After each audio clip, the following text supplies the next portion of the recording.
아버지, 이혼 서류예요. 아들 명의로 2천만 원 대출 후 처가에 제공 시 양육권 협의 가능. 손자를 인질로 잡고 돈을 요구하는 것이었습니다.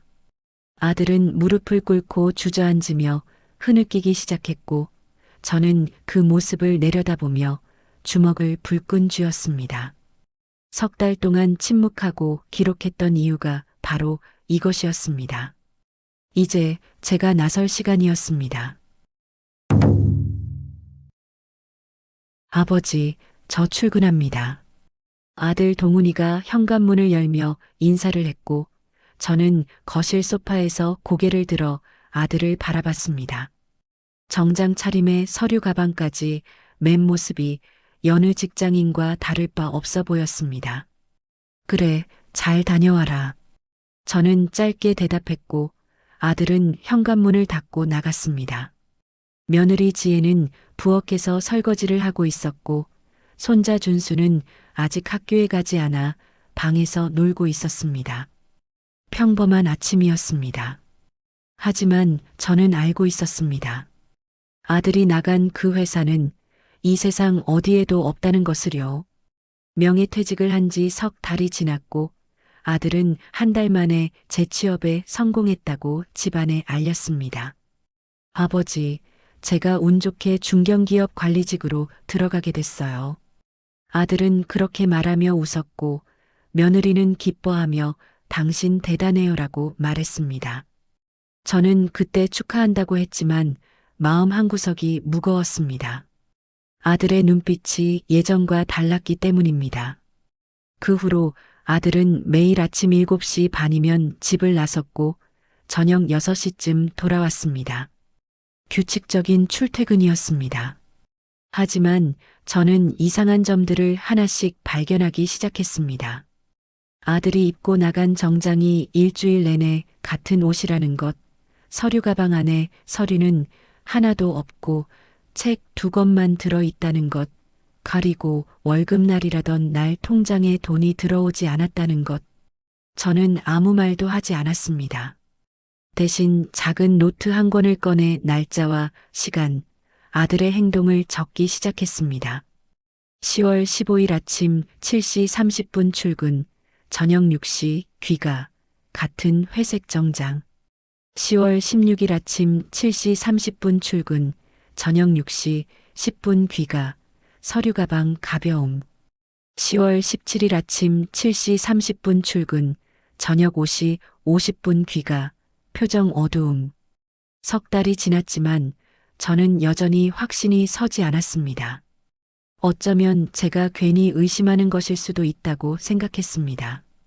하지만 그날 모든 것이 분명해졌습니다. 아들이 출근한다고 나간 지 10분 후 저는 우연히 창문 밖을 내다봤고 아파트 단지 벤치에 앉아 있는 아들을 봤습니다. 정장 차림으로 서류 가방을 옆에 놓고 그냥 앉아 있었습니다. 아무것도 하지 않은 채로요. 제 심장이 쿵 하고 내려앉는 것 같았고 손에 쥔 커피잔이 덜덜 떨렸습니다. 아들은 30분 동안 그 자리에 앉아 있다가 천천히 일어나서 아파트 밖으로 걸어 나갔습니다. 저는 그날부터 확신했습니다. 아들에게는 갈 곳이 없다는 것을, 한 달 만에 재취업했다던 그 말은 거짓말이었다는 것을요. 하지만 저는 아무 말도 하지 않았습니다. 왜냐하면 저도 모르고 있었기 때문입니다. 이 거짓말이 언제까지 이어질지, 그리고 그 끝에 무엇이 기다리고 있을지를요. 명예퇴직 소식을 들은 건 석 달 전 7월 중순이었습니다.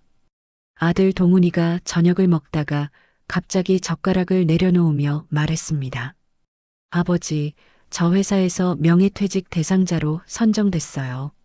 저는 국을 떠먹던 손을 멈추고 아들을 바라봤습니다. 며느리 지혜는 깜짝 놀란 표정으로 당신, 그게 무슨 말이에요? 라고 물었습니다. 아들은 한숨을 쉬며 회사 구조조정이래 45 이상은 다 대상이고라고 대답했습니다. 그날 밤 거실은 무거운 침묵으로 가득했습니다. 아들은 대기업 생산관리팀에서 20년을 일했고 과장에서 차장까지 올라간 성실한 직장인이었습니다. 하지만 회사는 나이와 직급을 이유로 그를 내보냈습니다. 퇴직금은 얼마나 나와요? 며느리가 조심스럽게 물었고 아들은 1억 5천 정도 된다고 했어라고 대답했습니다. 며느리는 잠시 생각하더니 그럼 당분간은 괜찮겠네요 라고 말했습니다. 저는 아무 말도 하지 않고 방으로 들어갔습니다. 왜냐하면 1억 5천이 결코 큰 돈이 아니라는 걸 알고 있었기 때문입니다. 손자 준수는 초등학교 4학년이었고 학원비만 해도 한 달에 60만 원이 넘었습니다.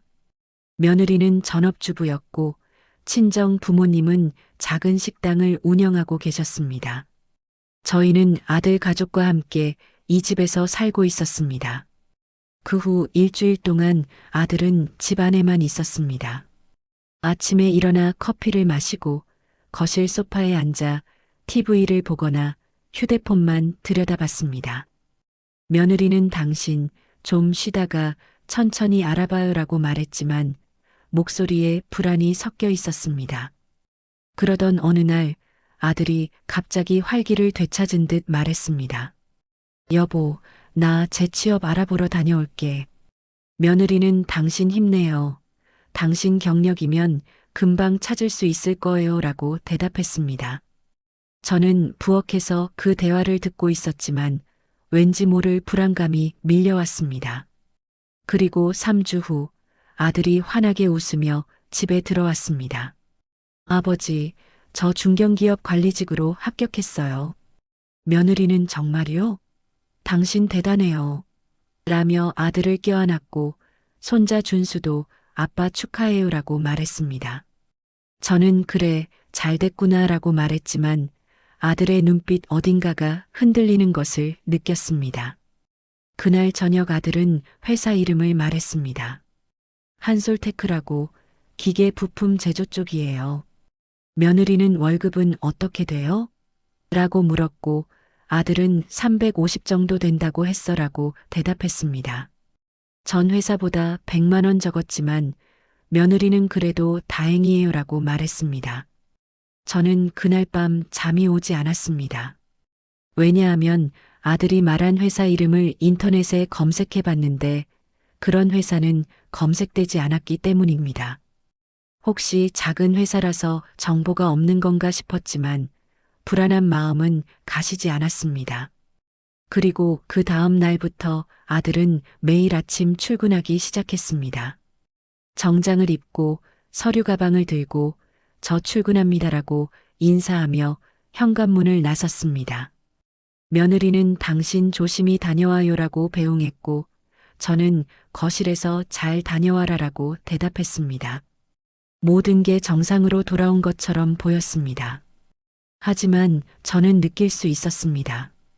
이 평온함이 언젠가는 깨질 거라는 것을, 그리고 그때가 오면 우리 가족 모두가 혼란에 빠질 거라는 것을요.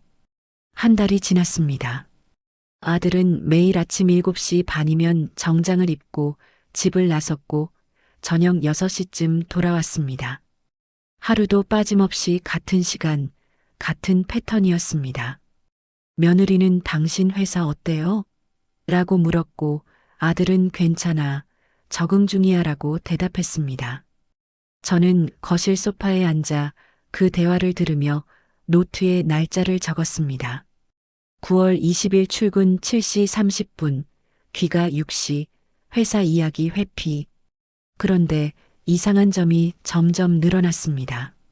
아들이 입고 나가는 정장이 계속 같은 옷이라는 것, 서류 가방이 너무 가벼워 보인다는 것, 가리고 명함 한 장 없다는 것. 어느 날 저녁 며느리가 물었습니다. 당신 회사 명함 좀 받아왔어요? 친정 아버지가 한번 보고 싶어 하시던데요. 아들은 잠시 멈칫하더니 아직 안 나왔어. 신입이라 다음 달에 준다고 했어라고 대답했습니다. 며느리는 그래요? 요즘은 명함도 늦게 주나 봐요라고 말했지만 목소리에 의심이 살짝 묻어났습니다. 저는 그날 밤 노트에 적었습니다. 9월 25일 명함 없음, 변명함. 며칠 후 저는 아침 일찍 창문을 열다가 우연히 아파트 단지 벤치를 봤습니다. 그리고 그곳에 앉아 있는 아들을 발견했습니다. 출근한다고 나간 지 불과 10분밖에 안 됐는데 아들은 벤치에 앉아 휴대폰만 들여다보고 있었습니다. 제 가슴이 철렁 내려앉았고 두 손이 덜덜 떨렸습니다. 저는 숨을 죽이고 아들을 지켜봤습니다. 30분쯤 지나자 아들이 천천히 일어나 아파트 밖으로 걸어 나갔습니다. 저는 그날부터 거의 매일 아침 창문 앞에 서서 아들을 지켜봤습니다. 그리고 발견했습니다.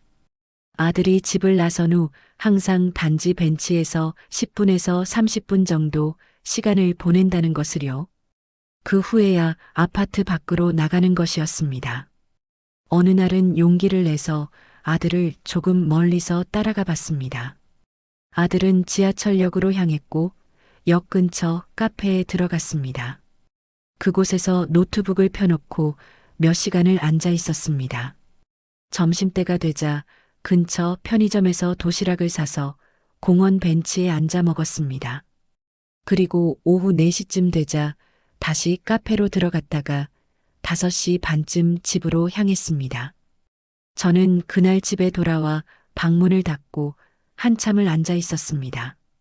가슴이 너무 답답해서 숨을 제대로 쉴 수가 없었습니다.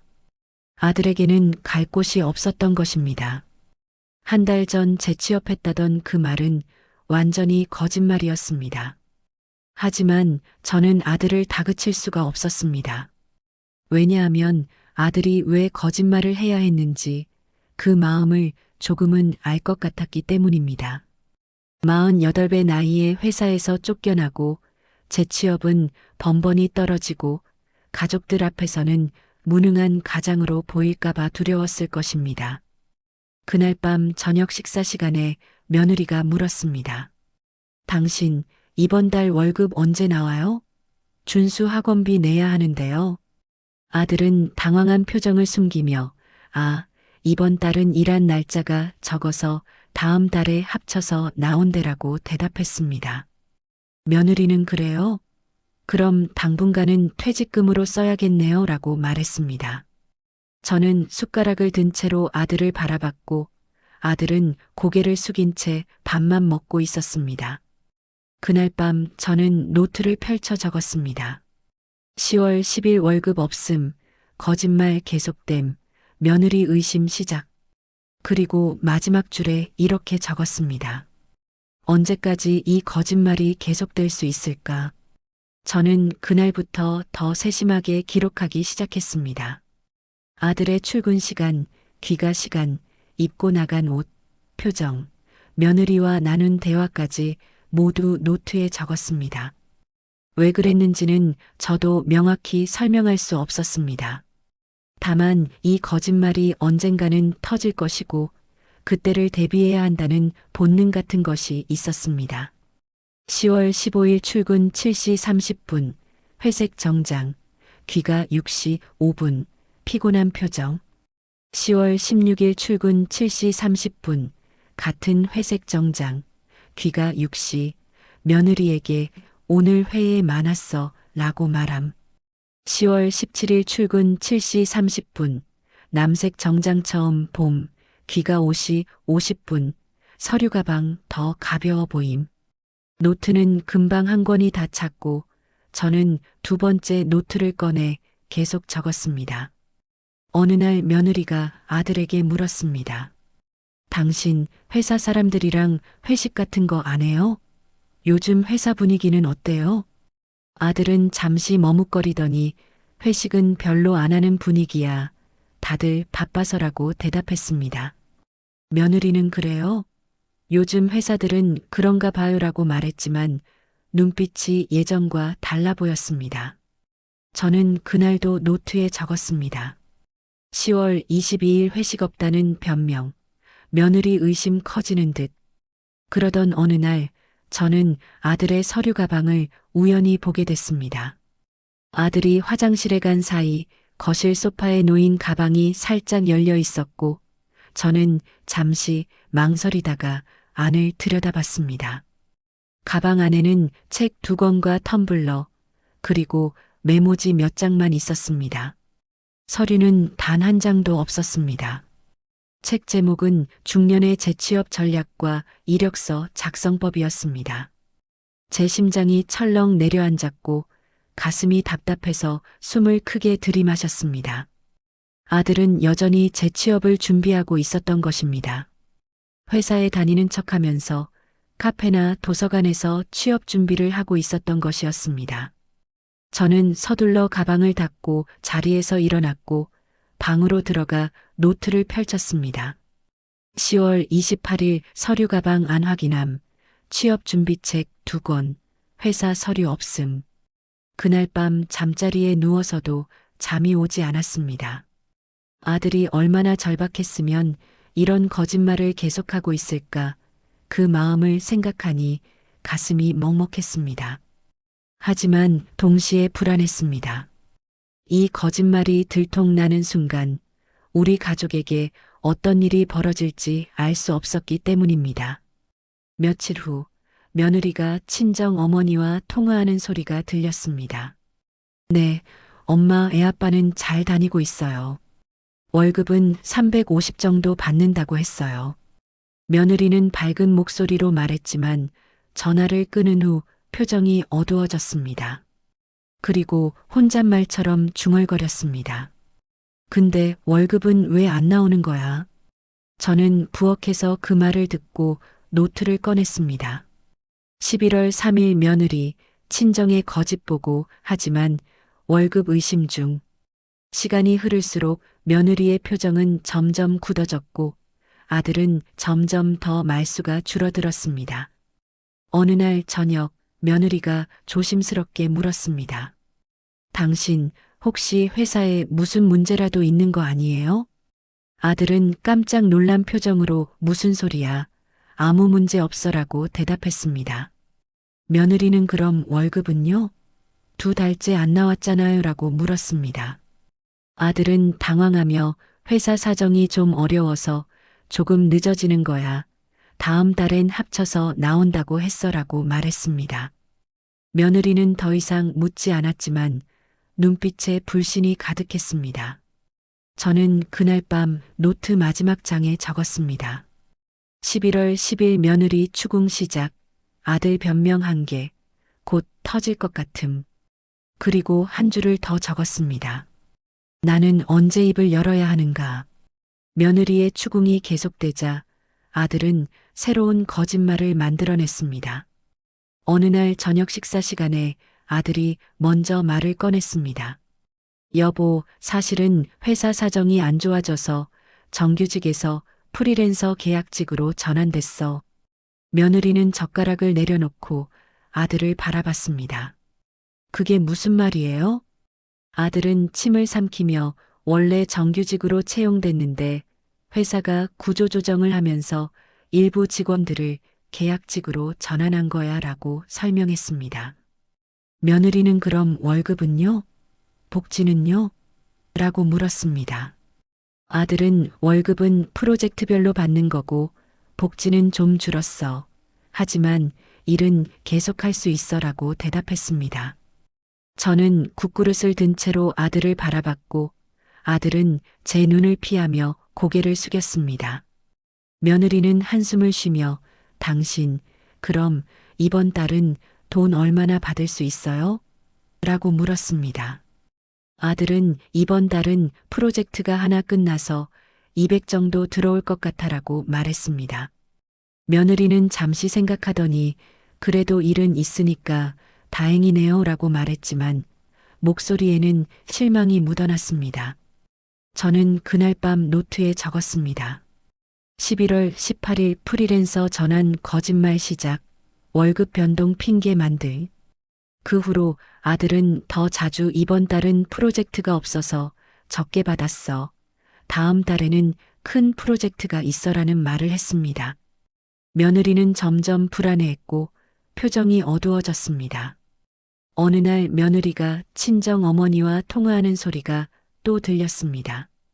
엄마, 애아빠가 프리랜서로 바뀌었대요. 월급이 일정하지 않아서 좀 걱정이에요. 전화 너머에서 친정 어머니의 큰 목소리가 들렸습니다. 뭐, 프리랜서? 그럼 불안정한 거 아니야? 며느리는 그래도 일은 하고 있으니까요라고 대답했지만 목소리가 떨리고 있었습니다. 그날 밤 며느리는 아들에게 조심스럽게 말했습니다. 당신 그래도 정규직 자리 계속 알아봐요. 프리랜서는 너무 불안정해요. 아들은 알았어. 알아보고 있어라고 대답했지만 표정은 점점 더 어두워졌습니다. 저는 거실에서 그 대화를 듣고 있었고 가슴이 답답했습니다. 거짓말이 또 하나 쌓였고 이제 아들은 빠져나올 구멍이 점점 좁아지고 있었습니다. 며칠 후 저는 또다시 아들을 몰래 따라가 봤습니다. 아들은 여전히 지하철을 타고 시내로 향했고 도서관에 들어갔습니다. 취업 관련 서적을 펼쳐놓고 몇 시간 동안 앉아 있었고 점심때는 편의점 김밥으로 때웠습니다. 오후에는 커피숍으로 옮겨 노트북을 켜고 이력서를 수정하는 것 같았습니다. 저는 멀리서 그 모습을 지켜보다가 가슴이 너무 아파서 발걸음을 돌렸습니다.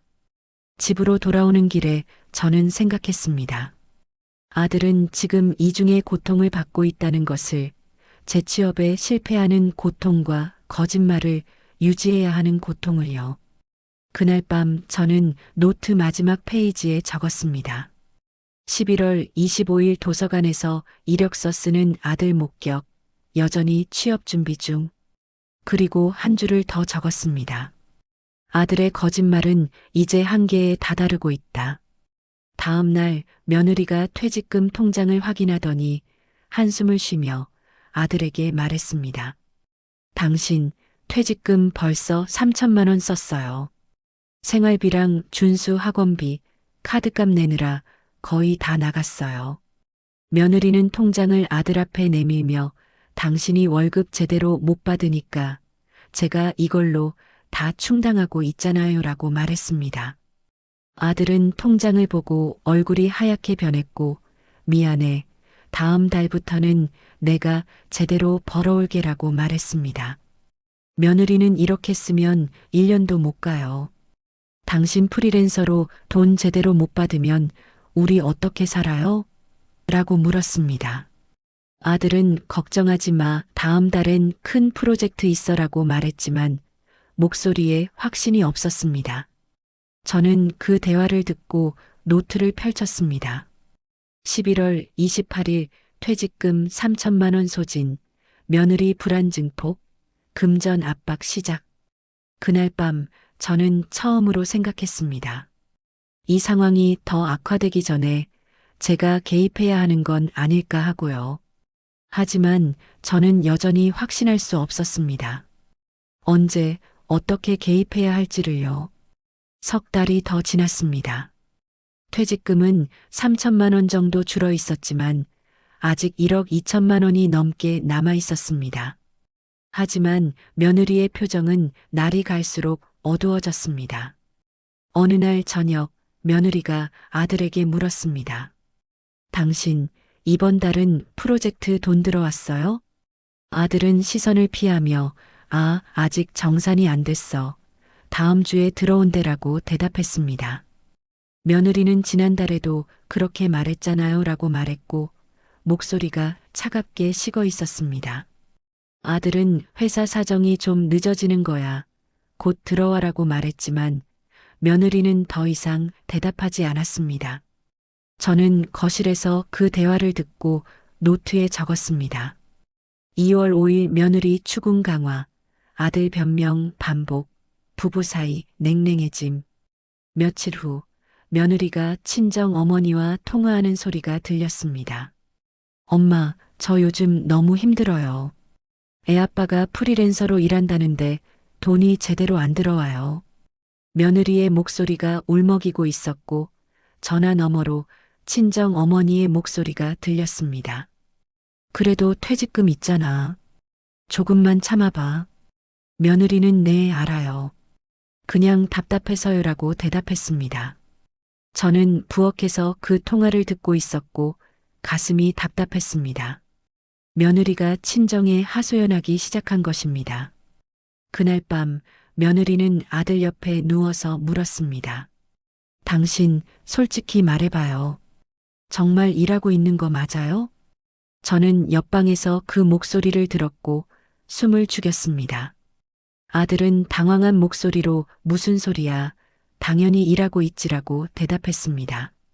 며느리는 그럼 명함 좀 보여줘요. 회사 사람들 전화번호라도 있어요? 라고 물었습니다. 아들은 잠시 침묵하다가 명함은 아직 안 나왔다고 했잖아. 프리랜서는 그런 거 잘 안 만들어다고 말했습니다. 며느리는 한숨을 쉬며 당신 말이 맞기를 바라요라고 말하고 등을 돌렸습니다. 저는 그날 밤 노트를 펼쳤습니다. 2월 12일 며느리 직접 추궁, 명함 요구, 아들 궁지에 몰림. 다음 날 아침 며느리는 아들이 출근한 후 저에게 조심스럽게 물었습니다. 아버님, 아범이 요즘 회사 이야기 하던가요? 저는 잠시 망설였지만 별로 말이 없더구나라고 대답했습니다. 며느리는 고개를 끄덕이며 저도 뭔가 이상한 것 같아요라고 말했습니다. 저는 왜 그렇게 생각하느냐? 라고 물었습니다. 며느리는 돈이 한 번도 제대로 들어온 적이 없어요. 계속 핑계만 대요라고 대답했습니다. 저는 더 이상 말하지 않았습니다. 왜냐하면 며느리에게 진실을 말해야 할지 아직 확신이 서지 않았기 때문입니다. 며칠 후 저는 또다시 아들을 따라가 봤습니다. 아들은 여전히 도서관과 카페를 오가며 시간을 보내고 있었습니다. 이력서를 수정하고 채용 사이트를 확인하고 점심은 편의점 도시락으로 때웠습니다. 오후 4시쯤 되자 공원 벤치에 앉아 한참을 멍하니 있다가 5시 반쯤 집으로 향했습니다. 저는 그 모습을 보며 가슴이 무너지는 것 같았습니다. 아들은 여전히 혼자 싸우고 있었고 며느리는 점점 의심하고 있었고 저는 그 사이에서 지켜만 보고 있었습니다. 집으로 돌아와 노트를 펼쳤습니다. 2월 18일 아들 여전히 도서관 출입, 취업활동 지속, 하지만 성과 없음. 그날 저녁 며느리가 또 친정과 통화했습니다. 엄마, 제가 너무 예민한 건가요? 애아빠 말이 자꾸 안 맞아요. 친정 어머니는 좀 더 지켜봐. 남자들은 원래 힘들어도 티 안 내잖아라고 말했습니다. 며느리는 네, 알겠어요라고 대답했지만 목소리가 떨리고 있었습니다. 저는 그날 밤 노트 마지막 줄에 적었습니다. 2월 20일 며느리 의심 깊어짐, 친정의 하소연 시작, 부부 신뢰금 가기 시작. 그리고 한 줄을 더 적었습니다. 첫 균열이 시작됐다. 이제 무너지는 건 시간 문제다. 한 달이 더 지났습니다. 며느리의 추궁은 날이 갈수록 강해졌고 아들은 점점 더 말수가 줄어들었습니다. 어느 날 아침 며느리가 아들에게 말했습니다. 당신 오늘 저 회사까지 같이 가도 돼요? 점심이나 같이 먹고 싶어서요. 아들은 깜짝 놀라며 갑자기 왜 그래? 라고 물었습니다. 며느리는 요즘 우리 대화도 없잖아요. 당신 회사도 궁금하고요라고 대답했습니다. 아들은 당황한 표정으로 오늘은 외근이 있어서 회사에 안 있어라고 말했습니다. 며느리는 그럼 내일은요? 라고 물었습니다.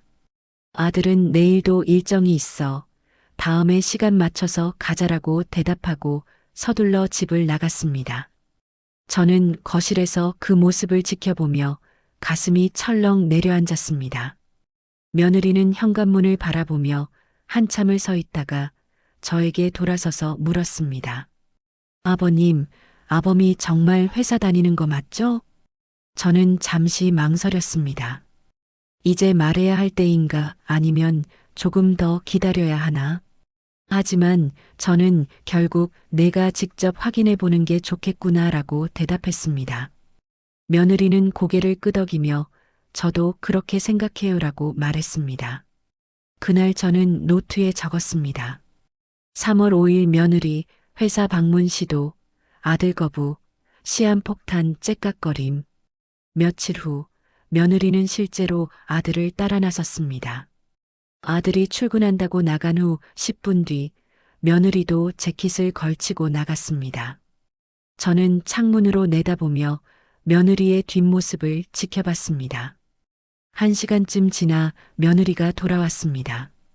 얼굴이 창백했고 눈가가 붉어져 있었습니다.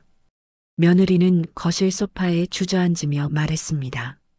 아버님, 아범이 도서관에 있었어요. 회사가 아니라 도서관에. 며느리의 목소리가 떨리고 있었고 눈물이 볼을 타고 흘러내렸습니다. 저는 며느리 옆에 앉으며 그래, 내가 알고 있었다라고 말했습니다. 며느리는 놀란 표정으로 저를 바라봤습니다. 아버님도 아셨어요? 저는 고개를 끄덕였습니다. 3달 전부터 알고 있었어. 며느리는 얼굴을 두 손으로 감싸고 흐느끼기 시작했습니다. 그럼 그동안 저만 몰랐던 거예요? 제가 바보였던 거예요? 저는 미안하다. 내가 너한테 말했어야 했는데라고 말했습니다. 며느리는 고개를 저으며 아니에요. 아범이 저한테 거짓말한 거잖아요 라고 말했습니다. 그날 저녁 아들이 집에 돌아왔을 때 며느리는 아무 말도 하지 않았습니다. 저녁을 먹는 내내 침묵만 흘렀고 아들은 불안한 표정으로 며느리를 힐끔힐끔 쳐다봤습니다.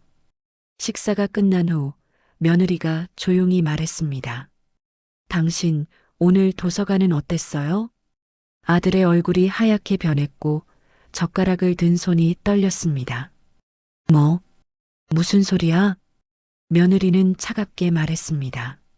제가 오늘 당신 따라갔어요. 도서관에서 이력서 쓰고 있는 거 다 봤어요.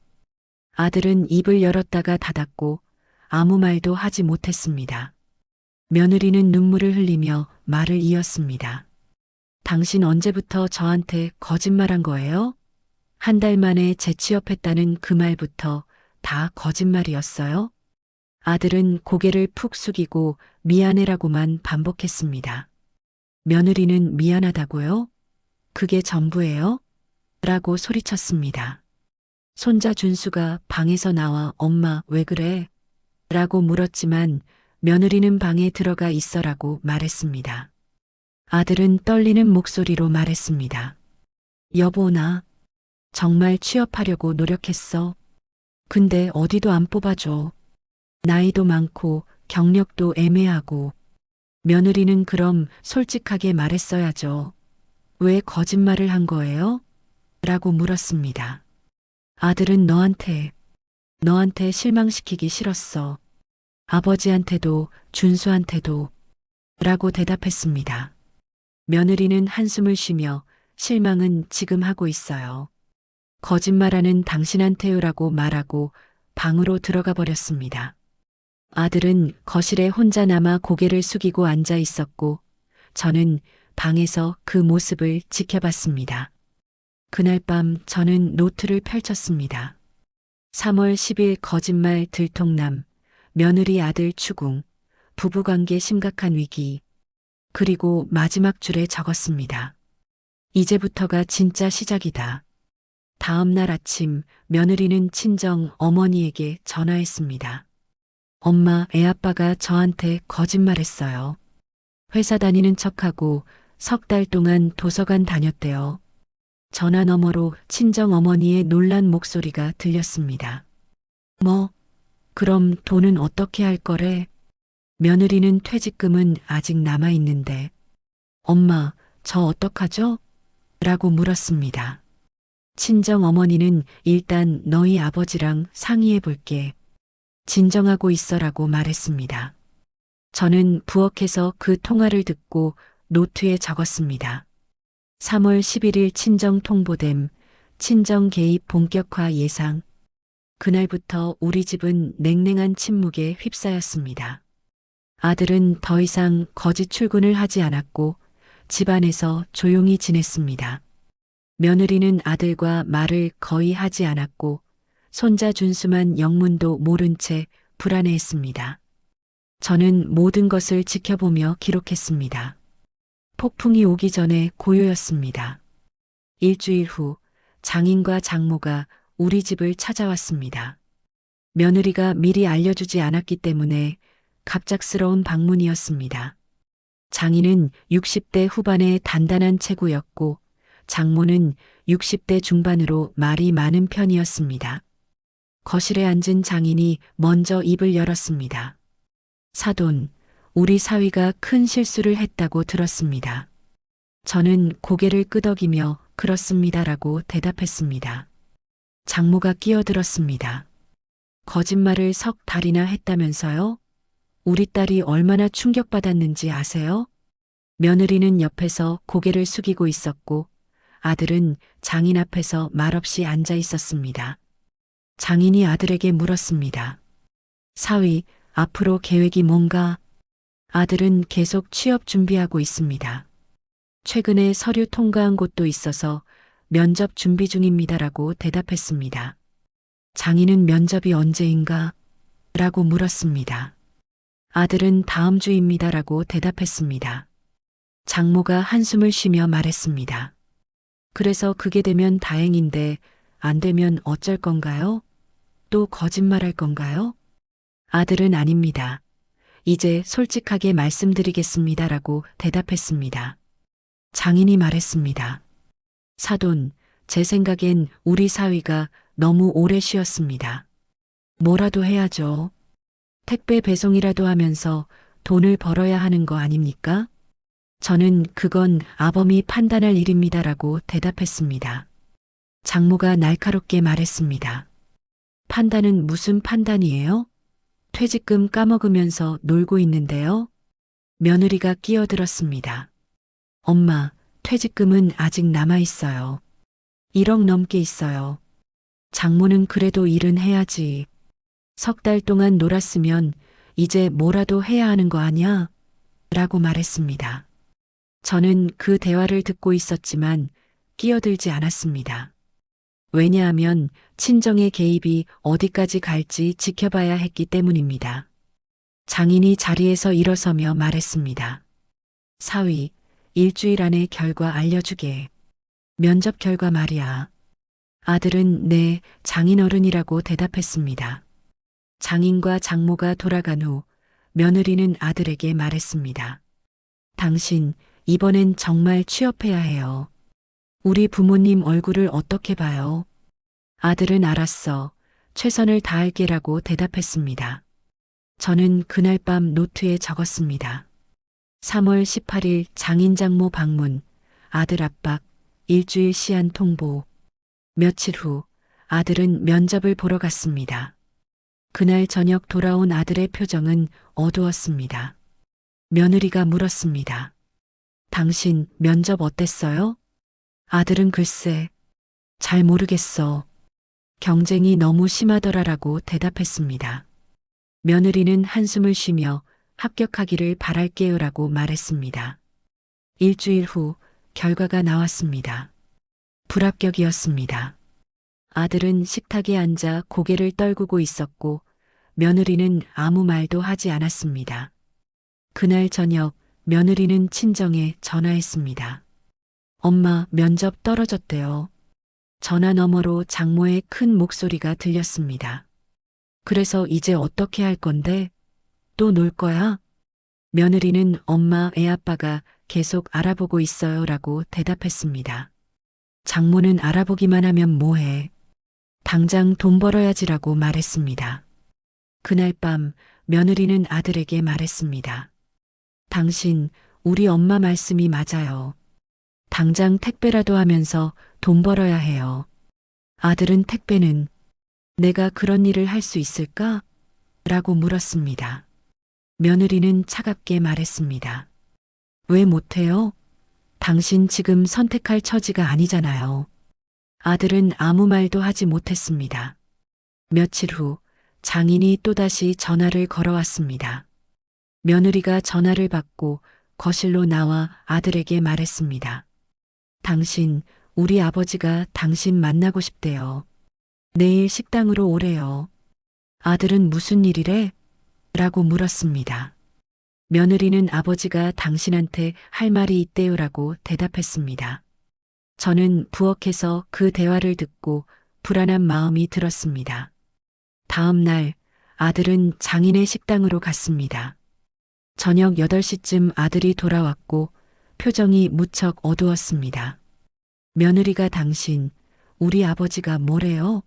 라고 물었습니다. 아들은 잠시 망설이다가 말했습니다. 장인어른이 당분간 식당 일 도와달래. 며느리는 그거 좋잖아요. 당신 놀고 있는 것보다 낫잖아요 라고 말했습니다. 아들은 근데 월급이 200만 원밖에 안 된대라고 말했습니다.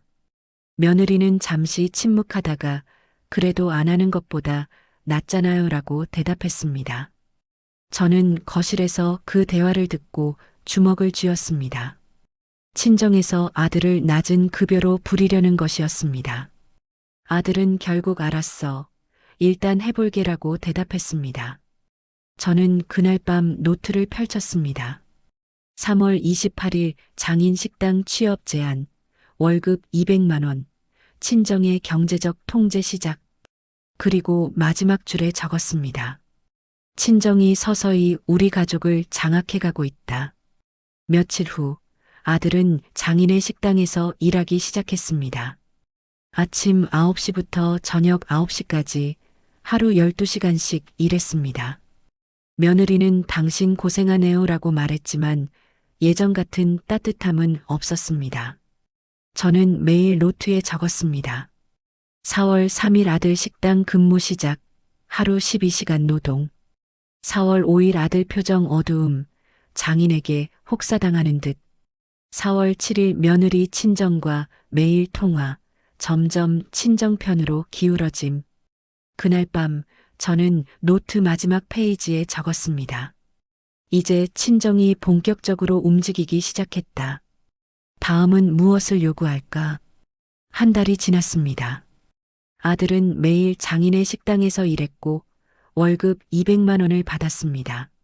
하지만 며느리는 여전히 불만스러운 표정이었습니다.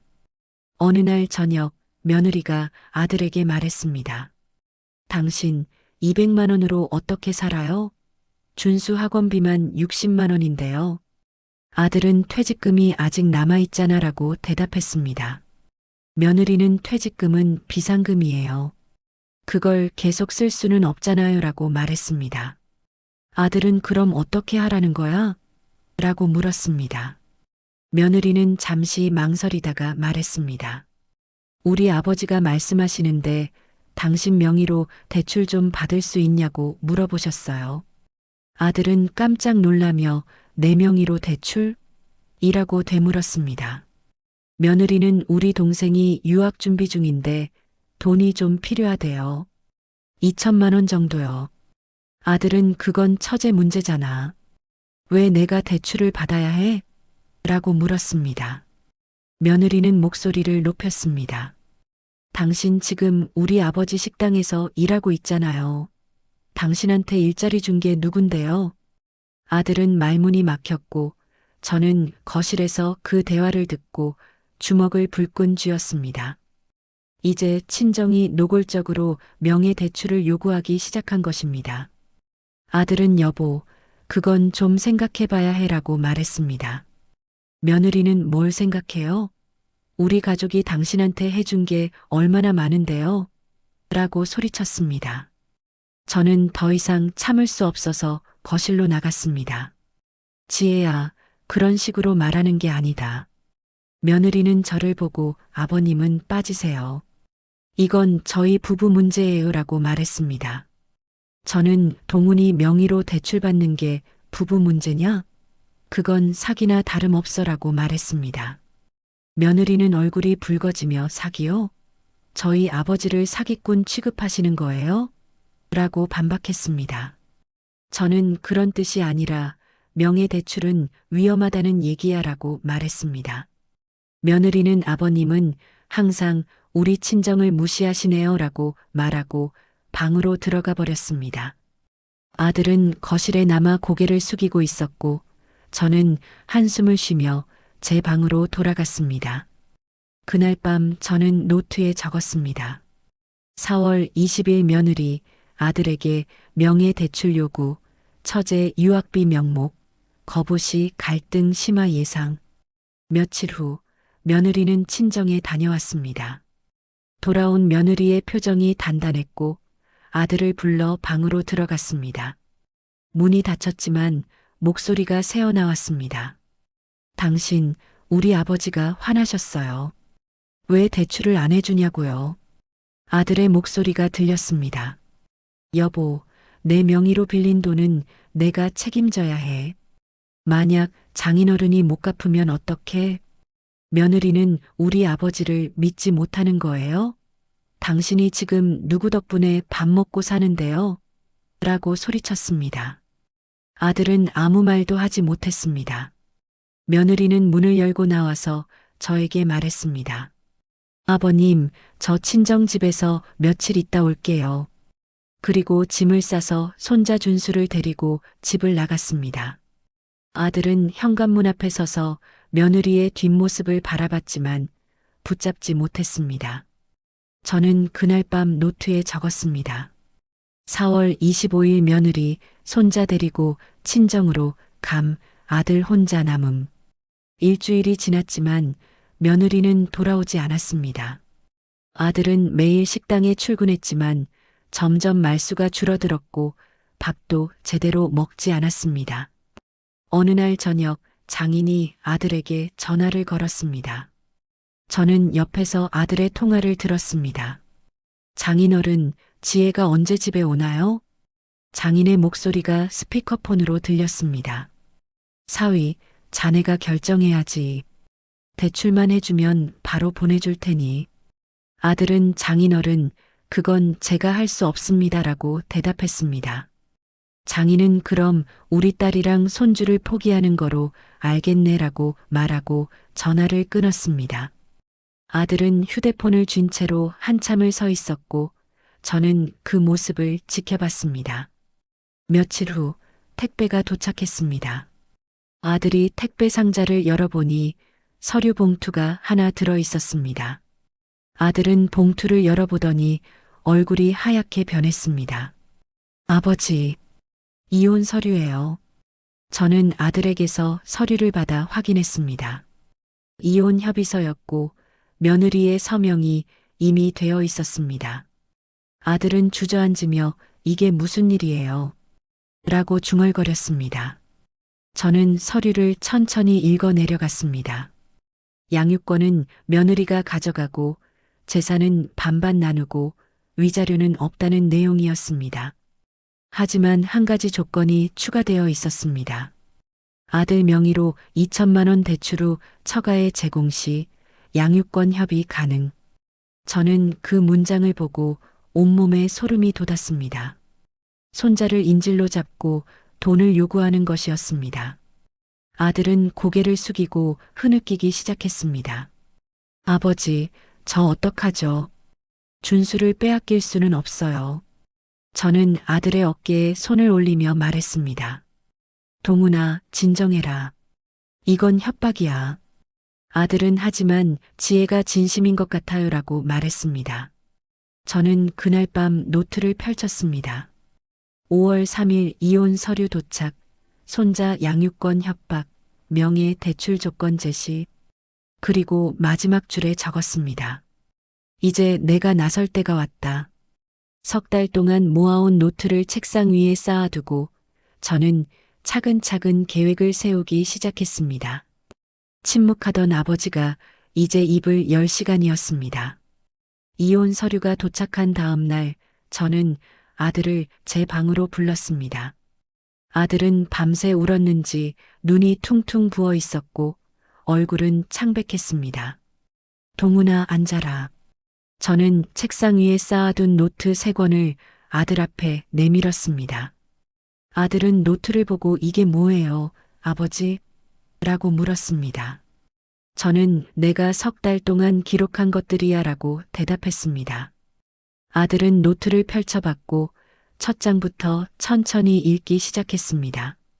10월 15일 아침 7시 30분 출근, 저녁 6시 5분 귀가, 피곤한 표정. 10월 16일 아침 7시 30분 출근, 같은 회색 정장, 귀가 6시, 며느리에게 오늘 회의 많았어 라고 말함. 아들의 손이 떨리기 시작했고 페이지를 넘기는 속도가 느려졌습니다. 10월 28일 서류 가방 안 확인함. 취업 준비책 2권, 회사 서류 없음. 11월 10일 며느리 추궁 시작. 아들 변명 1개, 곧 터질 것 같음. 아들은 노트를 읽으며 눈물을 흘렸습니다. 아버지, 언제부터 아셨어요? 저는 내가 벤치에 앉아 있는 걸 본 그날부터라고 대답했습니다. 아들은 고개를 떨구고 죄송해요, 아버지. 제가 거짓말쟁이에요 라고 말했습니다. 저는 아들의 어깨를 잡으며 말했습니다. 내가 왜 거짓말을 했는지 나는 안다. 무능해 보이기 싫었고, 가족을 실망시키기 싫었고, 남자로서 자존심이 상했을 거야. 아들은 고개를 끄덕이며 흐느꼈습니다. 저는 계속 말했습니다. 하지만 동훈아, 내가 왜 너한테 아무 말도 하지 않았는지 아니? 아들은 고개를 들고 저를 바라봤습니다. 저는 2번째 노트를 펼쳐 보여줬습니다. 2월 12일 며느리 직접 추궁, 명함 요구, 아들 궁지에 몰림. 2월 20일 처제 유학 준비 정황 포착, 명예 대출 목적 의심. 3월 18일 장인 장모 방문, 아들 압박, 일주일 시한 통보. 아들은 노트를 읽으며 눈을 크게 떴습니다. 아버지, 이건 나는 내 거짓말만 기록한 게 아니야. 며느리와 친정의 움직임도 전부 기록했어라고 말했습니다. 3번째 노트를 펼쳤습니다. 4월 20일 며느리, 아들에게 명예 대출 요구, 처제 유학비 명목, 거부시 갈등 심화 예상. 4월 25일 며느리, 손자 데리고 친정으로 감, 아들 혼자 남음. 5월 3일 이혼 서류 도착, 손자 양육권 협박, 명예 대출 조건 제시. 아들은 노트를 읽고 또 읽으며 말을 잃었습니다. 저는 조용히 말했습니다. 동훈아, 나는 내가 거짓말한 것도 알고 있었고, 며느리 친정이 너를 이용하려는 것도 알고 있었어. 하지만 나는 말하지 않았다. 아들은 왜요, 아버지? 라고 물었습니다. 저는 증거가 필요했기 때문이야 라고 대답했습니다. 아들은 이해하지 못하는 표정을 지었습니다. 저는 설명했습니다. 동훈아, 만약 내가 3달 전에 내 거짓말을 들춰냈다면 어떻게 되었을까? 며느리는 너를 더 다그쳤을 것이고 친정은 더 빨리 개입했을 것이다. 그러면 너는 더 깊은 구렁텅이로 빠졌을 거야. 아들은 고개를 끄덕였습니다. 저는 계속 말했습니다. 하지만 나는 기다렸어. 며느리와 친정이 어떻게 움직이는지, 무엇을 요구하는지, 어디까지 갈 수 있는지 전부 지켜봤다. 그리고 기록했어. 저는 노트를 두드리며 말했습니다. 이 기록들은 단순한 일기가 아니야. 이건 증거다. 며느리와 친정이 너를 어떻게 압박했는지, 손자를 인질로 어떻게 협박했는지 전부 여기 적혀 있어. 아들은 떨리는 목소리로 물었습니다. 아버지, 그럼 이걸로 뭘 하실 건데요? 저는 단호하게 말했습니다. 조정 테이블에 나간다. 이혼 조정 말이야. 아들은 깜짝 놀라며 조정이요? 라고 되물었습니다. 저는 그렇다. 며느리가 이혼하겠다고 했으니 법적으로 조정을 거쳐야 한다. 그 자리에서 이 모든 증거를 제시할 거야 라고 말했습니다. 아들은 하지만 아버지, 제가 거짓말한 것도 다 드러나잖아요 라고 말했습니다. 저는 고개를 끄덕였습니다. 그렇다. 내 거짓말도 드러난다. 하지만 며느리와 친정의 협박도 함께 드러날 거야. 어느 쪽이 더 나쁜지는 조정위원이 판단할 것이고 아들은 잠시 생각하더니 물었습니다. 아버지, 그럼 준수는요? 양육권은요? 저는 단호하게 말했습니다. 손자는 절대 빼앗기지 않아. 며느리가 손자를 인질로 명예대출을 요구한 것, 이건 명백한 협박이거든. 조정 테이블에서 이 사실이 밝혀지면 양육권 판단에 불리할 거야. 아들은 눈을 크게 뜨고 저를 바라봤습니다. 저는 아들의 손을 잡고 말했습니다. 동훈아, 내가 거짓말한 건 잘못이야. 하지만 그건 가족을 지키려는 마음에서 나온 거짓말이었어. 반면 며느리와 친정은 너를 이용해서 돈을 뜯어내려 했다. 이 둘은 차원이 달라. 아들은 눈물을 흘리며 아버지, 라고 말했습니다. 저는 아들을 껴안으며 말했습니다. 이제 울지 마라. 이제부터는 내가 앞장서서 싸울 거야. 내가 할 일은 나를 믿고 따라오는 것뿐이야. 아들은 제 품에서 한참을 울었습니다. 그날 밤 저는 변호사 사무실에 전화를 걸었습니다. 이혼 조정권으로 상담받고 싶습니다. 상담 예약을 잡고 저는 노트 3권을 가방에 넣었습니다. 그리고 마지막 페이지에 한 줄을 적었습니다. 5월 5일 조정 준비 시작, 침묵의 시간 끝, 반격의 시간 시작. 다음 날 아침 아들이 물었습니다. 아버지, 정말 이길 수 있을까요? 저는 아들을 바라보며 말했습니다. 이기고 지는 게 중요한 게 아니야.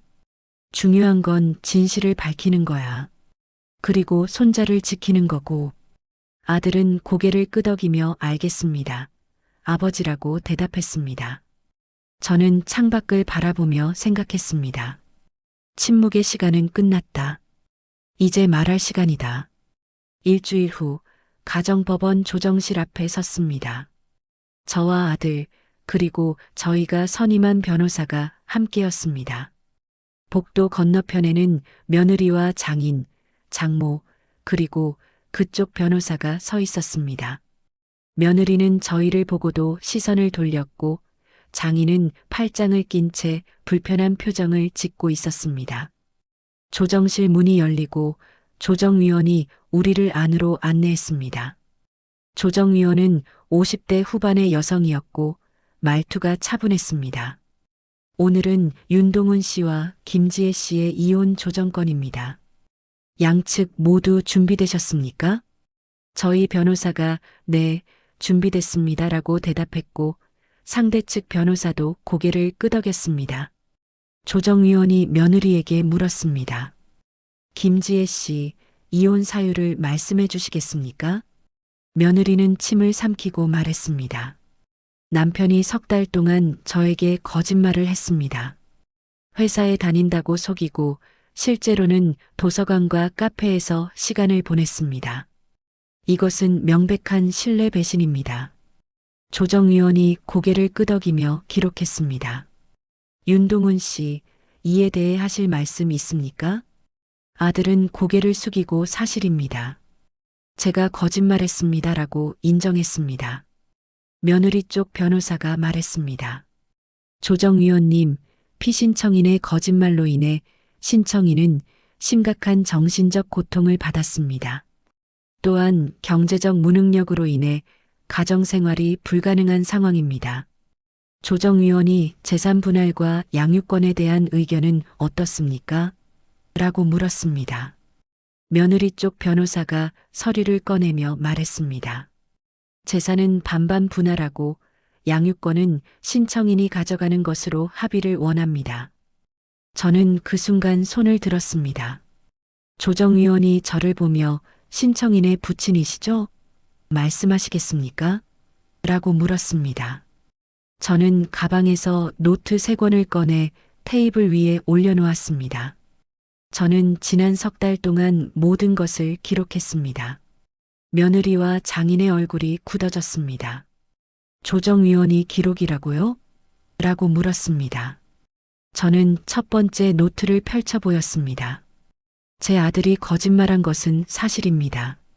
하지 며느리와 친정이 어떻게 행동했는지도 여기 전부 기록되어 있습니다. 저는 노트를 넘기며 읽기 시작했습니다. 2월 20일 며느리는 친정 어머니와 통화하며 동생 유학 준비 잘 되고 있어요? 돈 많이 필요하시죠? 라고 말했습니다. 며느리가 깜짝 놀라며 그건 그냥 안부 전화였어요 라고 말했습니다. 저는 계속 읽어 내려갔습니다. 3월 28일 장인은 제 아들에게 식당 일을 시키며 월급 200만 원을 제시했습니다. 아들의 전 직장 연봉이 4,500만 원이었던 것을 감안하면 이것은 정상적인 급여가 아닙니다. 장인이 벌떡 일어서며 그건 내 식당 사정이 어려워서 그런 거야 라고 소리쳤습니다. 조정위원이 앉으시고 차분히 말씀하십시오라고 말했습니다. 저는 두 번째 노트를 펼쳤습니다. 4월 20일 며느리는 제 아들에게 명예대출을 요구했습니다. 2천만 원을 아들 명의로 빌려서 처제의 유학비로 쓰겠다고 했습니다. 며느리 쪽 변호사가 그건 증거가 없는 주장 아닙니까? 라고 반박했습니다. 저는 가방에서 녹음기를 꺼냈습니다. 녹음도 있습니다. 조정위원이 녹음이요? 라고 물었고 저는 고개를 끄덕였습니다. 저는 녹음 파일을 재생했습니다. 며느리의 목소리가 조정실에 울려 퍼졌습니다. 당신, 우리 아버지가 말씀하시는데 당신 명의로 대출 좀 받을 수 있냐고 물어보셨어요. 우리 동생이 유학 준비 중인데 돈이 좀 필요하대요. 2천만 원 정도요. 아들의 목소리가 이어졌습니다. 그건 처제 문제잖아. 왜 내가 대출을 받아야 해? 며느리의 목소리가 다시 들렸습니다. 당신 지금 우리 아버지 식당에서 일하고 있잖아요. 당신한테 일자리 준 게 누군데요? 녹음이 끝나고 조정실은 침묵에 휩싸였습니다. 며느리는 얼굴이 하얗게 변했고 장인은 입을 다물지 못했습니다. 조정위원이 며느리에게 물었습니다. 김지혜 씨, 이것이 사실입니까? 며느리는 떨리는 목소리로 저는 그냥 도움을 요청한 거예요 라고 대답했습니다. 저는 세 번째 노트를 펼쳤습니다. 그리고 가장 중요한 부분입니다. 저는 조정위원을 똑바로 보며 말했습니다. 5월 3일 며느리는 이혼 서류를 보내면서 조건을 달았습니다. 아들 명의로 2천만 원 대출 후 처가에 제공 시 양육권 협의 가능이라고 적혀 있었습니다. 저는 이혼 협의서 사본을 조정위원에게 건넸습니다. 조정위원은 서류를 확인하고 얼굴을 굳혔습니다. 이것은 손자를 인질로 금전을 요구한 것으로 볼 수 있겠군요. 며느리 쪽 변호사가 당황하며 아닙니다. 이것은 단순한 조건 제시일 뿐입니다라고 변명했습니다. 저는 단호하게 말했습니다. 단순한 조건이 아닙니다. 이것은 협박입니다. 제 손자를 이용해서 돈을 뜯어내려 한 것입니다. 조정위원이 며느리에게 물었습니다. 김지혜 씨, 왜 이런 조건을 넣었습니까? 며느리는 말을 더듬으며 저는 제 가족도 도와야 했고 라고 대답했습니다. 조정위원이 한숨을 쉬며 말했습니다. 김지혜 씨 양육권은 아이의 복지를 최우선으로 판단합니다. 금전 거래와 연결시키는 것은 적절하지 않습니다. 장모가 끼어들었습니다. 우리 사위가 거짓말쟁이에요. 우리 딸이 얼마나 힘들었는데요. 저는 장모를 바라보며 말했습니다. 제 아들이 거짓말한 것은 잘못입니다. 하지만 그 거짓말은 가족을 지키려는 마음에서 나온 것입니다. 반면 당신들은 제 아들을 이용해서 돈을 뜯어내려 했습니다. 이 둘은 차원이 다릅니다. 조정위원이 고개를 끄덕이며 말했습니다. 쌍방 모두 문제가 있는 것으로 보입니다. 하지만 양육권 관련해서는 금전 거래를 조건으로 제시한 것이 매우 부적절합니다. 며느리가 눈물을 흘리며 제가 잘못했어요. 하지만 애합비도 저를 속였잖아요 라고 말했습니다. 저는 조용히 말했습니다. 속인 것과 협박하는 것은 다릅니다. 조정위원이 양측을 보며 말했습니다. 오늘 조정은 여기까지 하겠습니다. 양측 모두 다시 생각해 보시고 다음 조정일에는 더 합리적인 안을 가져오시기 바랍니다. 특히 양육권은 아이의 복지를 최우선으로 재논의하겠습니다. 조정이 끝나고 복도로 나왔을 때 며느리가 저에게 다가왔습니다. 아버님, 제가 잘못했어요. 저는 며느리를 바라보며 말했습니다. 지혜야, 너도 피해자다. 하지만 내 친정이 너를 잘못된 길로 이끌었다. 이제라도 정신 차리고 무엇이 중요한지 생각해봐라. 며느리는 고개를 숙이고 울었습니다. 장인과 장모는 아무 말 없이 떠났고 저희도 법원을 나왔습니다. 차 안에서 아들이 물었습니다. 아버지, 이제 어떻게 되는 건가요? 저는 창밖을 바라보며 대답했습니다. 이제 진실이 밝혀졌어. 나머지는 며느리의 선택이야. 조정, 다음 날 며느리에게서 전화가 왔습니다. 아들이 전화를 받았고 저는 거실에서 그 대화를 들었습니다. 응, 지혜야. 내가 미안하다고? 아니, 괜찮아. 준수? 준수는 잘 지내고 있어?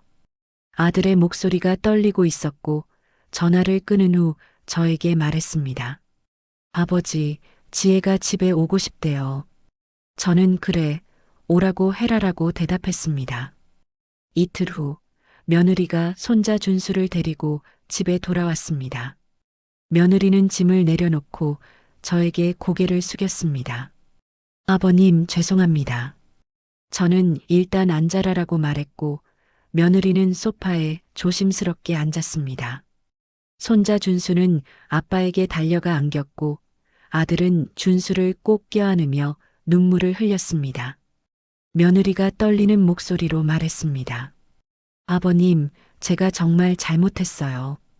제가 부모님 말씀만 듣고 판단을 잘못했어요. 저는 무슨 일이 있었느냐? 라고 물었습니다. 며느리는 눈물을 닦으며 말했습니다.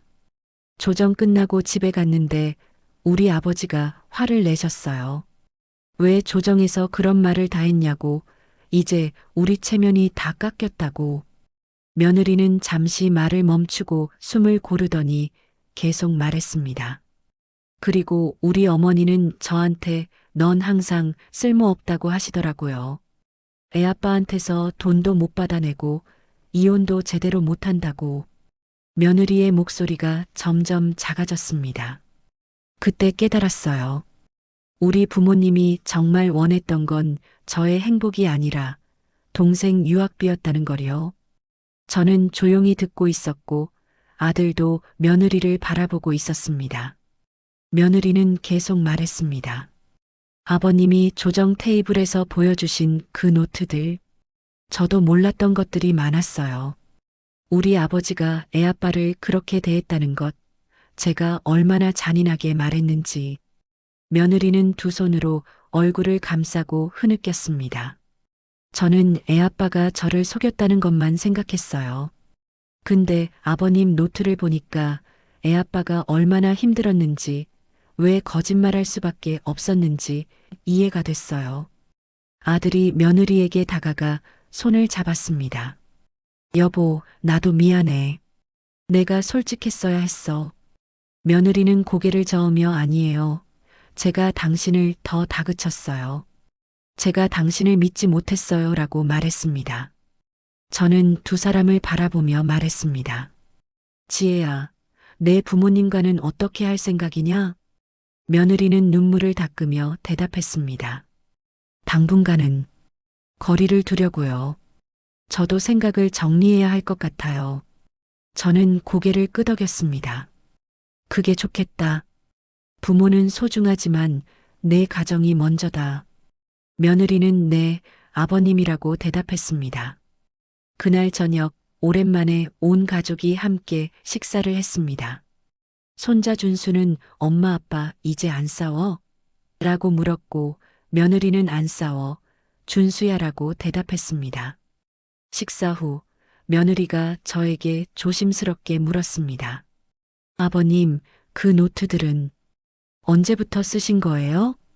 저는 내 남편이 벤치에 앉아 있는 걸 본 그날부터라고 대답했습니다. 며느리는 왜 저한테 말씀 안 하셨어요? 라고 물었습니다. 저는 잠시 생각하다가 대답했습니다. 말했다면 너는 아범을 더 다그쳤을 거야. 그럼 아범은 더 깊은 구렁텅이로 빠졌을 것이고 너희 부부는 더 빨리 무너졌을 거야. 며느리는 고개를 끄덕이며 그랬겠네요. 라고 중얼거렸습니다. 저는 계속 말했습니다. 나는 기다렸어. 모든 것이 드러날 때까지, 진실이 스스로 말할 때까지. 그리고 그 순간이 조정 테이블이었다. 며느리는 눈물을 흘리며 아버님, 감사합니다라고 말했습니다. 며칠 후 장인에게서 전화가 왔습니다. 이번에는 저에게 직접 전화했습니다. 사돈, 우리 좀 만날 수 있겠소? 저는 무슨 일이십니까? 라고 물었습니다. 장인은 잠시 망설이다가 말했습니다. 제가 잘못 생각했습니다. 사위한테 너무 심했던 것 같소? 저는 그렇습니다라고 짧게 대답했습니다. 장인은 한번 만나서 이야기하고 싶소. 사과하고 싶소라고 말했습니다. 저는 아드님과 상의해보고 연락드리겠습니다라고 대답하고 전화를 끊었습니다. 아들에게 장인의 전화 내용을 전하자 아들은 잠시 생각하더니 말했습니다. 아버지, 저는 장인어른을 만나고 싶지 않아요. 아직은. 저는 그래, 내 마음이 편할 때 만나면 된다라고 말했습니다. 며느리는 그 대화를 듣고 미안해요, 당신. 우리 아버지 때문에. 라고 말했습니다. 아들은 며느리의 손을 잡으며 괜찮아. 내 잘못은 아니야 라고 대답했습니다. 일주일 후 두 번째 조정일이 다가왔습니다. 하지만 며느리가 먼저 말했습니다. 저 이혼 취하할래요. 아들은 깜짝 놀라며 정말? 이라고 물었습니다. 며느리는 고개를 끄덕이며 네, 우리 다시 시작해요. 제대로요라고 대답했습니다. 저는 그 모습을 보며 조용히 미소 지었습니다. 조정 당일 며느리는 조정위원에게 이혼 신청 취하서를 제출했습니다. 조정위원은 두 분이 합의하신 거죠? 라고 확인했고 아들과 며느리는 함께 고개를 끄덕였습니다. 조정위원이 말했습니다. 다행입니다. 두 분 모두 서로를 이해하고 용서하는 시간을 가지시길 바랍니다. 법원을 나오며 며느리가 아들에게 말했습니다. 당신 취업은 천천히 해요. 제가 잠깐 일 나가서 도울게요. 아들은 미안해. 내가 무능해서. 라고 말했지만 며느리는 고개를 저었습니다. 무능한 게 아니에요. 운이 안 좋았던 거예요. 우리 함께 이겨내요. 저는 그 모습을 보며 생각했습니다. 권력은 전환됐습니다. 친정의 압박에서 벗어나 이제 이 부부는 스스로 서 있습니다. 그날 밤 저는 노트 마지막 장에 적었습니다. 5월 20일 이혼 취하, 부부 화해, 가족 회복 시작. 그리고 마지막 줄을 적었습니다. 진실은 결국 이긴다. 이혼 취하 후 한 달이 지났습니다. 우리 집은 조금씩 평온을 되찾고 있었습니다. 아들은 더 이상 장인의 식당에 나가지 않았고 집에서 본격적으로 취업 준비를 시작했습니다. 어느 날 아침 아들이 정장을 꺼내 입으며 말했습니다. 아버지, 오늘 면접 보러 갑니다. 저는 어느 회사냐? 라고 물었습니다. 아들은 중견건설자재 회사입니다. 생산관리 쪽이에요 라고 대답했습니다. 며느리가 아들의 넥타이를 매만져주며 당신 잘하고 와요. 결과는 중요하지 않아요 라고 말했습니다. 아들은 며느리를 보며 고마워라고 말하고 집을 나섰습니다. 저는 며느리와 함께 거실에 앉아 커피를 마셨습니다. 며느리가 조심스럽게 말했습니다. 아버님, 제가 파트타임 일 하나 알아봤어요. 오전에만 4시간씩 하는 거예요. 저는 준수는 어떻게 하려고? 라고 물었습니다. 며느리는 준수는 학교 가고 제가 오전 일만 하면 돼요. 오후에는 집에 있을 수 있어요. 라고 대답했습니다. 저는 그래, 내가 그렇게 하고 싶으면 해봐라 라고 말했습니다. 며느리는 네, 우리도 벌어야죠. 퇴직금만 쓸 수는 없잖아요. 라고 말했습니다.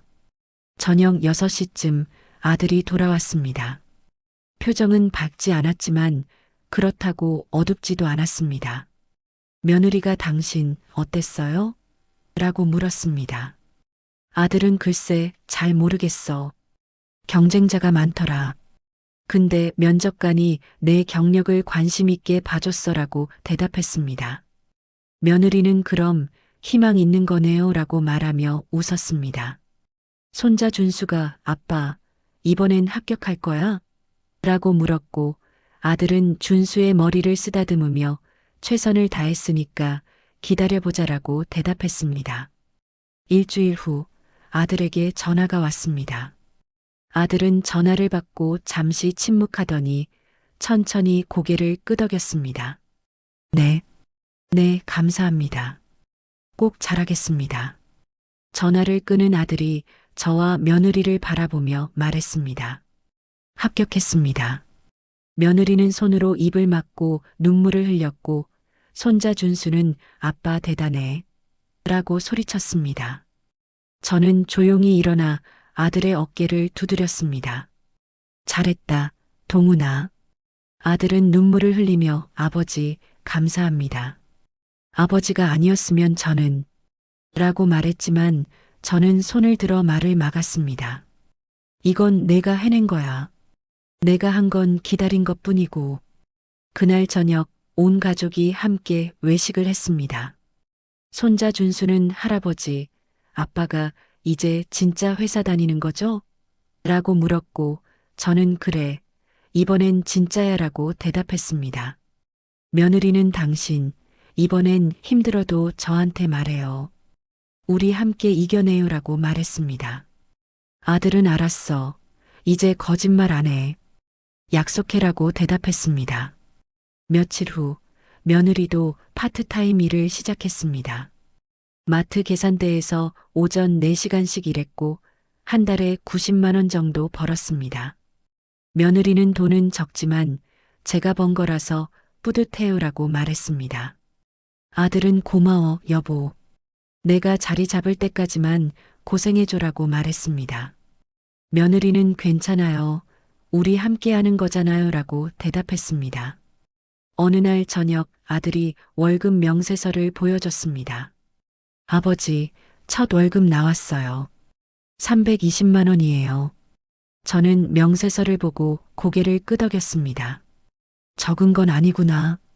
아들은 네, 그리고 회사가 안정적이에요. 복지도 괜찮고요라고 말했습니다. 며느리가 옆에서 말했습니다. 이제 우리도 계획 세울 수 있겠어요. 준수 학원비 내고 생활비 쓰고 나머지는 저축하고요. 아들은 퇴직금도 아직 7천만 원 넘게 남아 있으니까 잘 관리하면 될 거야 라고 말했습니다. 저는 그 대화를 듣고 흐뭇하게 웃었습니다. 이제 이 부부는 함께 계획을 세우고 있었습니다. 어느 날 며느리의 친정 어머니에게서 전화가 왔습니다. 며느리는 전화를 받고 잠시 이야기하더니 조용히 말했습니다. 엄마, 저 당분간 친정 안 갈 거예요. 제 가정 먼저 챙겨야 해요. 전화 너머로 장모의 목소리가 들렸지만 며느리는 단호했습니다. 엄마, 저도 생각할 시간이 필요해요. 나중에 다시 연락드릴게요. 전화를 끄는 며느리는 한숨을 쉬었지만 표정은 담담했습니다. 아들이 괜찮아? 라고 물었고 며느리는 네, 괜찮아요. 제가 해야 할 일이에요 라고 대답했습니다. 한 달 후 아들은 회사에서 인정받기 시작했습니다. 팀장이 윤대리 경력이 있어서 그런지 일 처리가 빠르네요 라고 칭찬했고 아들은 자신감을 되찾았습니다. 어느 날 저녁 아들이 집에 돌아와 말했습니다. 아버지, 회사에서 다음 달부터 프로젝트 리더 맡으라고 했어요.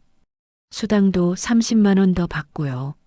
저는 잘 됐구나라고 말했고, 며느리는 당신 정말 대단해요. 라고 기뻐했습니다. 손자 준수는 아빠, 그럼 우리 여행 갈 수 있어? 라고 물었고, 아들은 그래, 조만간 가자라고 대답했습니다. 그날 밤 저는 노트를 펼쳤습니다. 6월 25일 아들 취업 성공, 월급 320만 원, 며느리 파트타임 시작, 가정 안정 회복. 그리고 한 줄을 더 적었습니다. 가족은 다시 일어섰다. 며칠 후 아들이 저에게 말했습니다.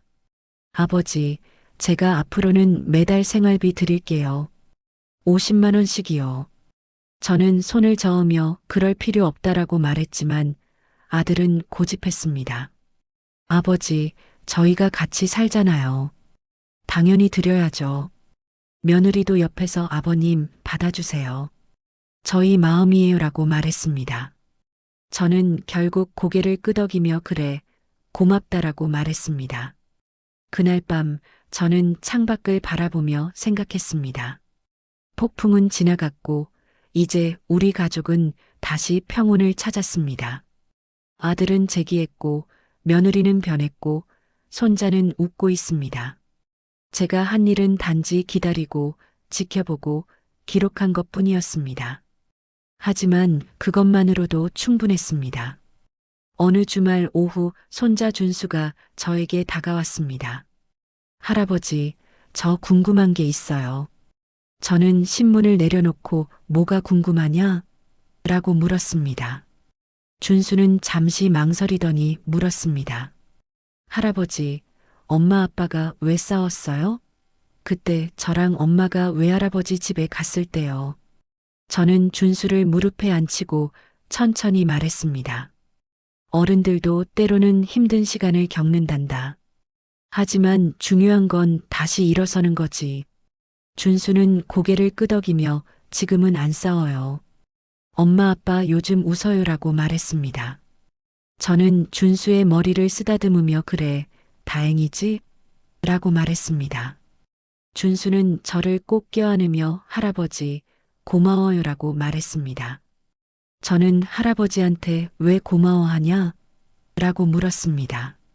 준수는 할아버지가 우리 가족 지켜줬잖아요.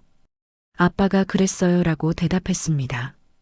저는 가슴이 뭉클해지며 준수를 꼭 안았습니다. 그날 저녁 아들이 저에게 조심스럽게 말했습니다. 아버지, 사실 제가 지난번에 변호사님한테 물어봤어요. 양육권 문제요. 저는 무슨 말이냐? 라고 물었습니다. 아들은 만약 이혼이 진행됐으면 준수 양육권이 어떻게 됐을지 궁금했거든요라고 말했습니다. 저는 조용히 듣고 있었습니다. 아들은 계속 말했습니다. 변호사님이 그러시더라고요. 지혜가 이혼 조건에 명예 대출을 넣은 게 결정적이었다고요. 손자를 협상 수단으로 쓴 거라서 양육권 판단에 매우 불리했을 거래요. 저는 고개를 끄덕였습니다. 아들은 눈물을 글썽이며 말했습니다. 아버지, 아버지가 그 노트 없었으면 저는 준수를 잃을 뻔했어요. 저는 아들의 어깨를 잡으며 말했습니다.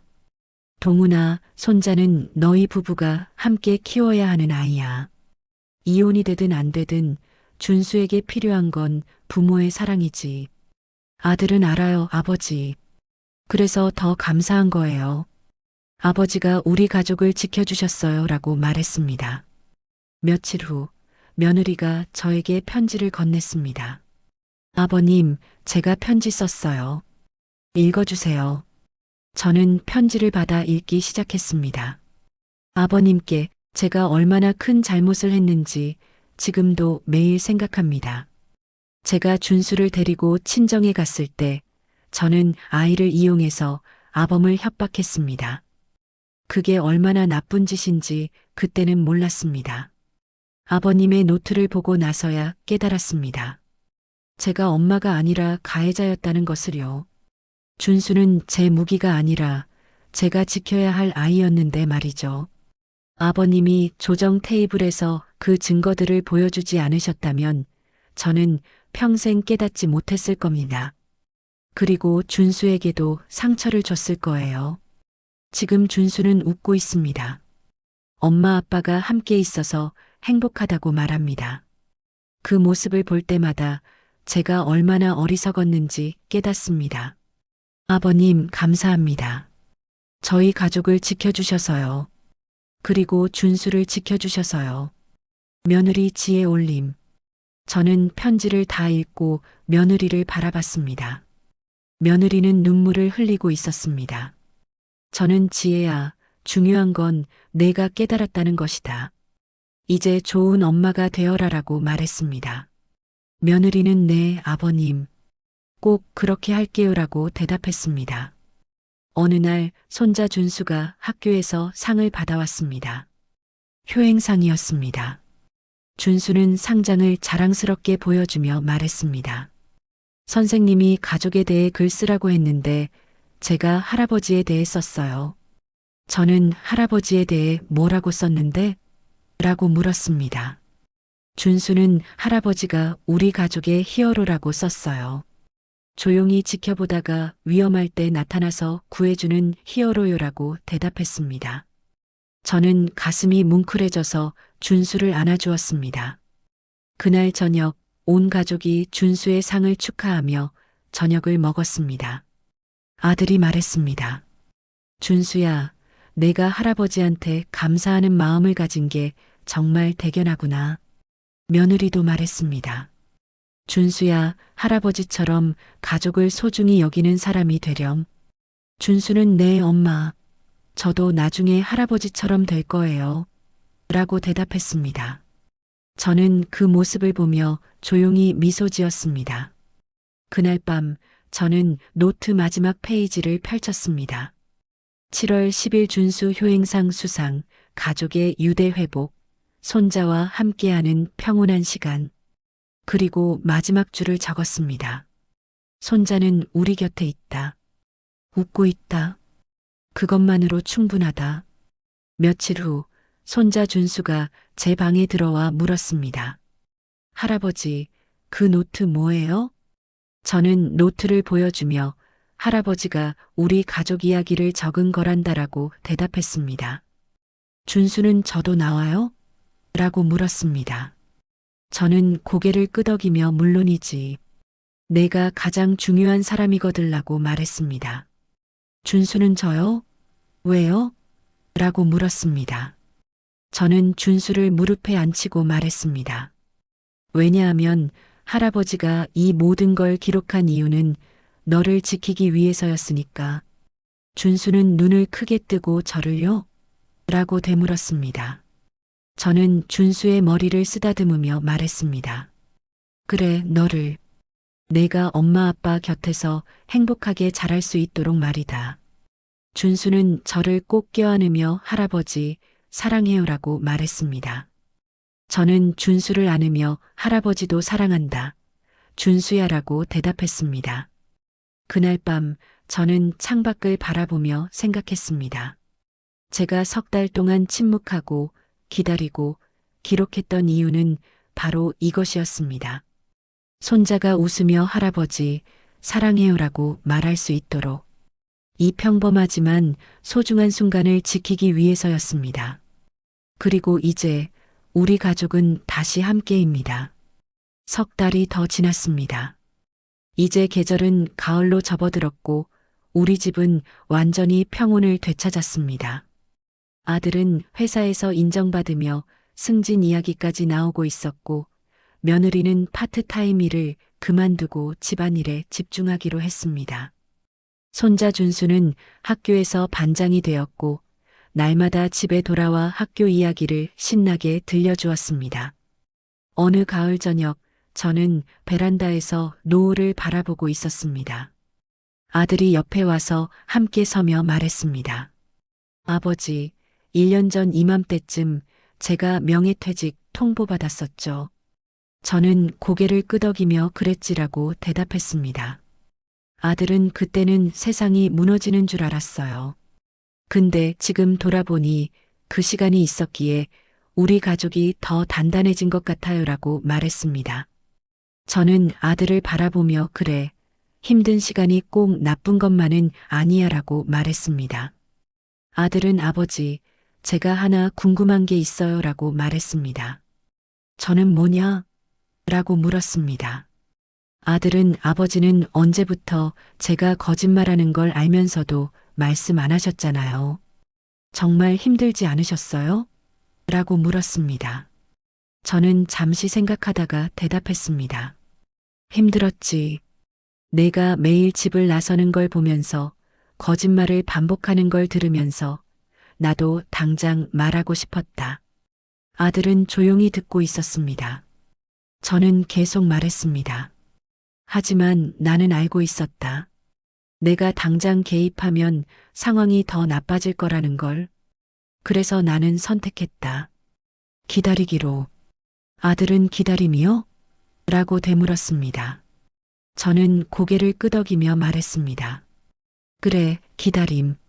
많은 사람들은 기다림을 무기력이나 포기로 생각한다. 하지만 나는 다르게 생각한다. 기다림도 선택이다. 적극적인 선택 말이다. 아들은 눈을 크게 뜨고 저를 바라봤습니다.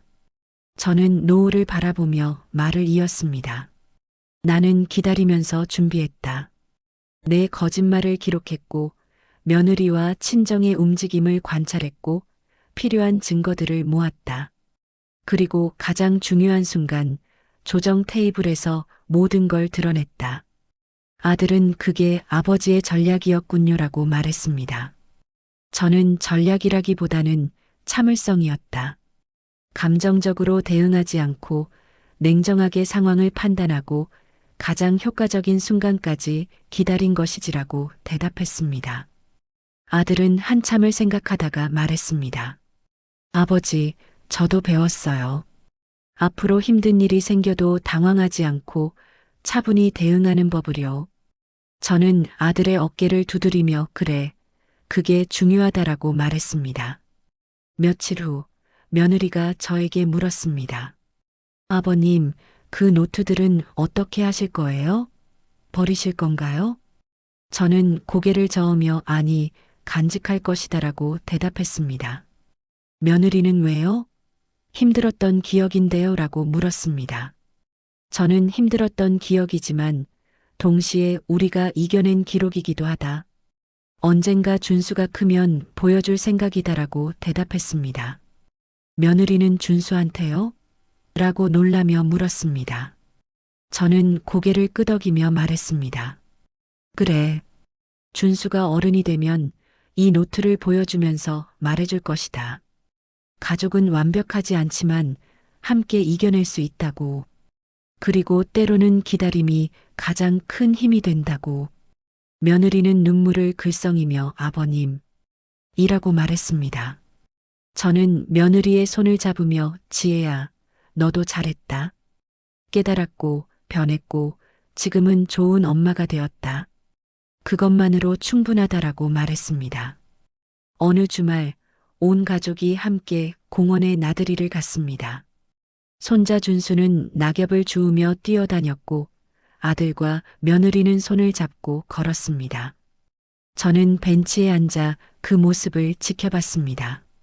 1년 전 이 자리에서 저는 아들이 출근한다고 나가서 벤치에 앉아 있는 걸 봤었습니다. 그때 저는 얼마나 가슴이 아팠는지 모릅니다. 하지만 지금 그 벤치는 더 이상 아들의 거짓말의 장소가 아니었습니다. 이제는 가족이 함께 웃는 공원의 한 부분일 뿐이었습니다. 준수가 달려와서 할아버지, 이거 봐요. 단풍잎이에요. 라고 말하며 빨간 낙엽을 보여줬습니다. 저는 예쁘구나라고 말하며 준수를 안아 올렸습니다. 아들과 며느리도 다가와 함께 앉았고 우리는 한참 동안 가을 햇살을 즐겼습니다. 집으로 돌아오는 길에 아들이 말했습니다. 아버지, 내년에는 가족여행 가요. 준수도 원하고요. 저는 그래, 좋다라고 대답했습니다. 며느리가 아버님도 꼭 같이 가셔야 해요라고 말했고 준수도 할아버지 없으면 안 돼요. 라고 소리쳤습니다. 저는 웃으며 그래, 함께 가자라고 대답했습니다. 그날 밤 저는 노트를 펼쳤습니다. 마지막 페이지였습니다. 저는 천천히 펜을 들어 적기 시작했습니다. 10월 15일 1년 전 오늘 아들의 거짓말이 시작됐다. 그리고 나의 기록도 시작됐다. 석 달 동안 나는 침묵했고 기다렸고 기록했다. 많은 사람들이 물을 것이다. 왜 당장 말하지 않았냐고, 왜 개입하지 않았냐고. 나는 대답할 것이다. 기다림도 선택이라고. 감정적으로 대응하는 것은 쉽다. 하지만 참고 기다리며 준비하는 것은 어렵다. 나는 아들을 믿었다. 언젠가 일어설 거라고.